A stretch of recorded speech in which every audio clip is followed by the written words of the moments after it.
Happy Independence Day.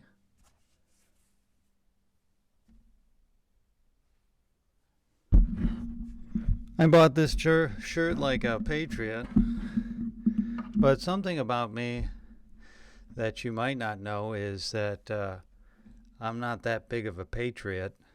And the reason why is I believe in independence, and what I don't believe in is gang.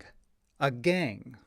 A gang is something that allows you to join, but doesn't allow you to leave. I learned this from Chicago. I wasn't in the gangs, but that's what I heard. I don't know if it's true. And that's the federal government. The federal government says you can join, but once you join, you can never leave. And we're just going to rack up debt forever and ever and ever. Amen. Your generations of people are just going to be in debt forever. And we're just going to keep taking more money from you. And we're going to decide where that money goes.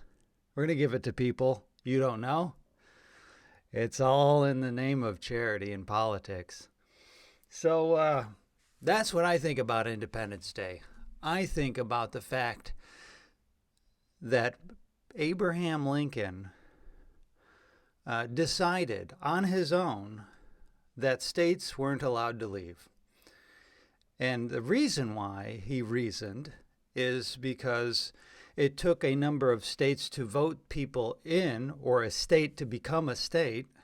And so therefore, the states should decide if you could leave. And there's nothing in the Constitution that allows states to leave. There's no mechanism. You know why? Because of the way the United States began. We didn't get a vote from Great Britain, England, whether or not we were going to leave. We just declared it. And that's exactly what any state can do, is declare independence. They don't need a vote. They just declare. And the reason why that's important is because the only check on the federal government that keeps it in line is the ability of states to leave. I feel like that is a very reasonable check and balance. Now, the federal government checks and balances itself, but when it comes to states versus the federal government, there used to be senators that were voted by state legislators, and now it's just directly Democratic through the whole state, voting directly for their senators. I think that was a big mistake. It wasn't obvious at the time. I don't blame them back then, because that was a democratic movement that led to that. But anyway, I asked ChatGPT to modernize the language of the Declaration of Independence. And this is how it did it, because here's the original. When in the course of human events it becomes necessary for one people to dissolve the political bands which have connected them with another, and to assume among the powers on the earth the separate and equal station to which the nobody understands that today, because our IQs are significantly less than they were back then. But honestly, most people back then wouldn't have been able to read this. So I think, don't quote me on that. But it wasn't really written for the average person necessarily. It was written to declare to the people to whom it may concern, is really what it is. And this is ChatGPT's modernization of that. And that is this, and this is very helpful. When it becomes necessary for a group of people to break away from the government that has been ruling them and to take their place as a separate and equal nation, perhaps like the state of Texas or any other number of states that would like to be independent, not have to send most of their money, most of the tax money to Washington, D.C., so it can redistribute the wealth to other states. I mean, why would you be part of a union if they're going to take more money than they're going to provide services? I mean, California was saying, well, we're a net contributor to federal taxes. Okay, then why are you part of the union? I got an idea. Why doesn't the state of Texas and California both secede? Now, you might be asking yourself, Scott, of all times when President Trump is making America great again, would you be interested in dissolving the ties of your state to the Union? Because I don't know, I think it's just being prolonged. Unless there's systemic changes in the federal government, I don't see it. But it's still early, still could. I don't see what the federal government can do that the state of Texas can't do by itself. You can comment below on what you think that is.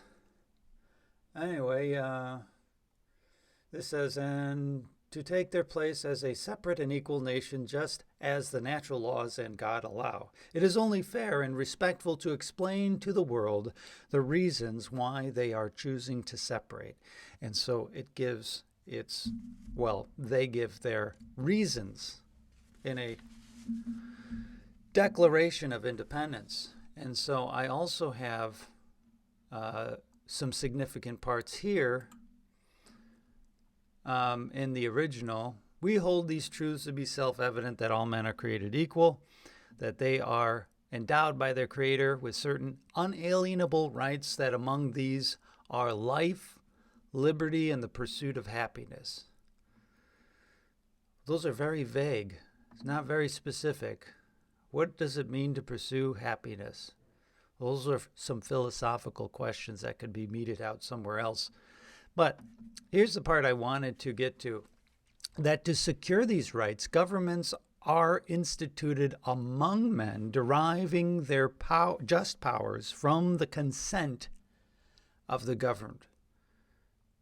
The consent of the governed. That means that the people decide how they are governed and who governs them. That's important. Now, that doesn't mean that I can just declare my property independent of the state of Texas or any governments and not pay taxes. My freedom and independence as an individual is to be able to move to another state or country and whatever. But at some point, there's limitations, because those other countries don't have to receive me, as a lot of people are finding out who have come here to this country in disregard of our laws and have desperately tried to take advantage of open borders and stuff like that.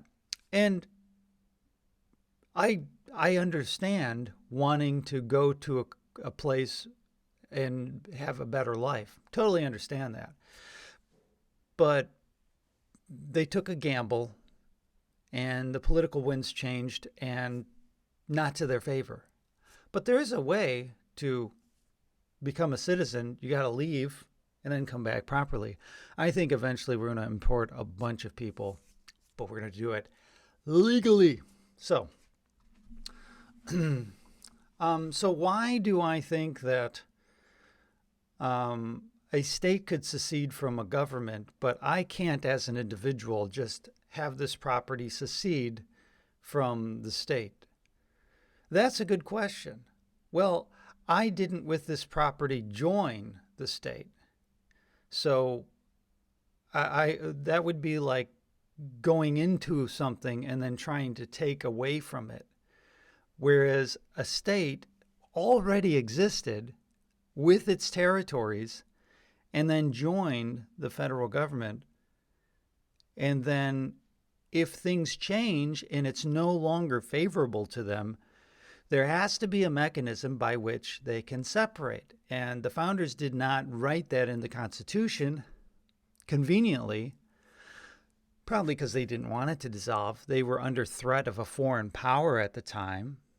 So it was more important at the time to keep people together. That's why they tolerated slavery, because they needed all the states to be together. It's like, we are either going to stay together or we're going to hang separately, because Great Britain was they they were going to try to control us from afar. But now we have another government that is thousands of miles away telling our state and our people how things are going to happen.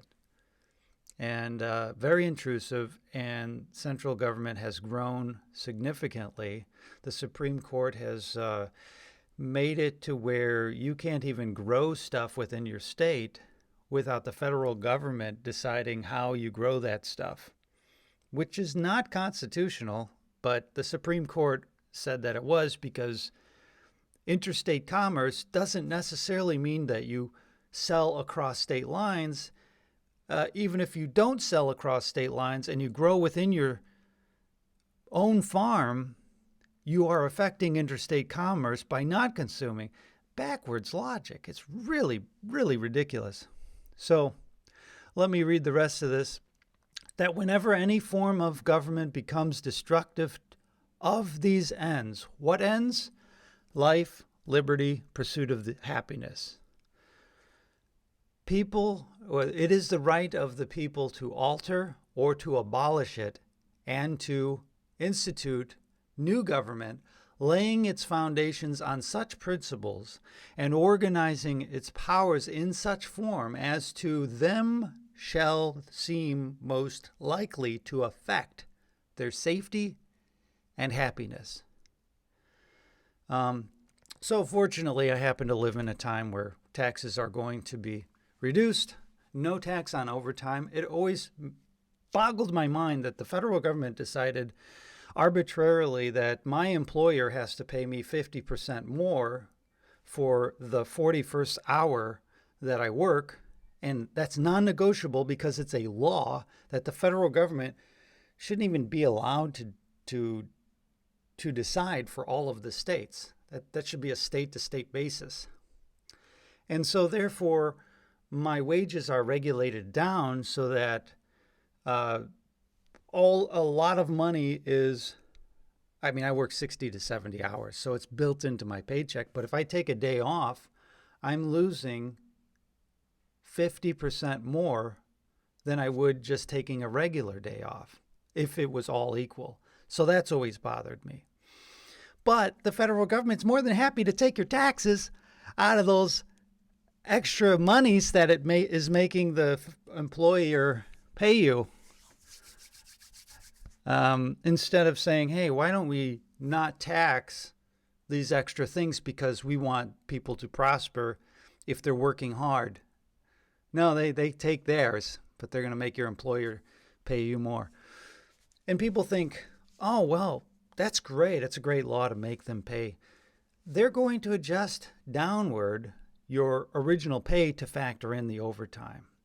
Or if they can't do that, you only get 40 hours, no more. Or rarely, the last thing they're going to do, if they have to, is have you work an extra couple of hours. But then, so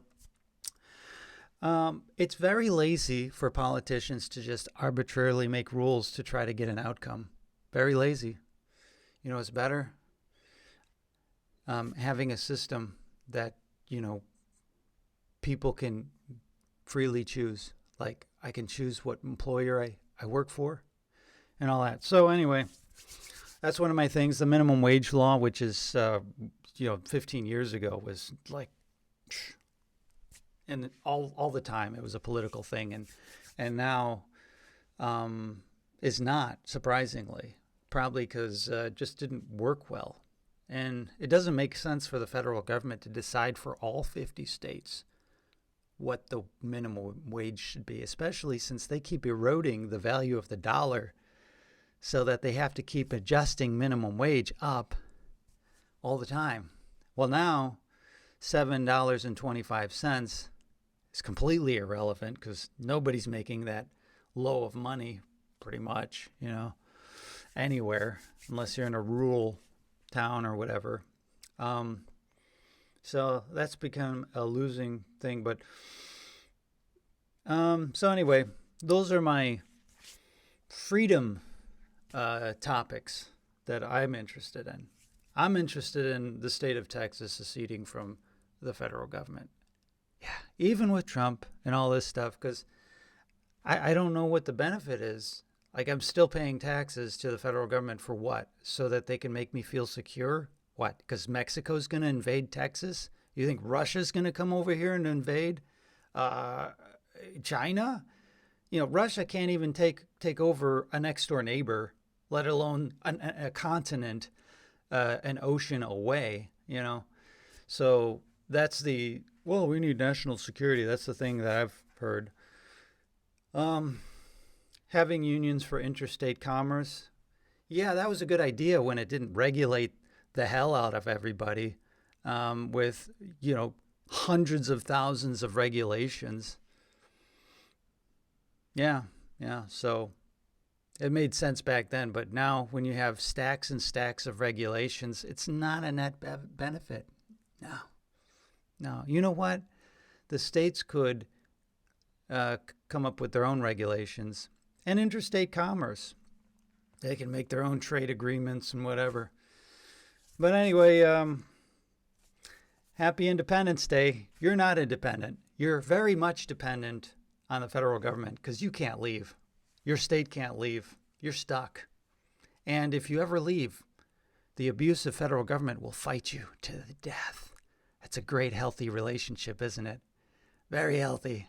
It's like, hey, join this club and pay a bunch of money every month for being a part of this club. And, we're going to let you fight it out as to who gets elected and take your money. And, you can't ever leave once you join. Why would anybody join a club they can't leave? That doesn't make any sense to me. So happy Independence Day. The federal government declared independence from Britain, but you can't declare independence from the federal government as a state. So hypocritical it is.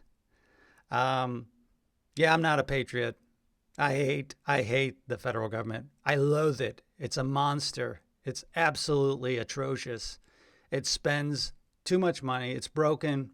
Maybe Trump will fix it and the Republicans. It's possible. Let's adjust this $17 trillion budget and maybe we'll spend less of a deficit than before. We'll borrow a little bit less. We're going to borrow $5 trillion more. Okay, whatever. That ship is going to sink at some point. But happy 4th of July.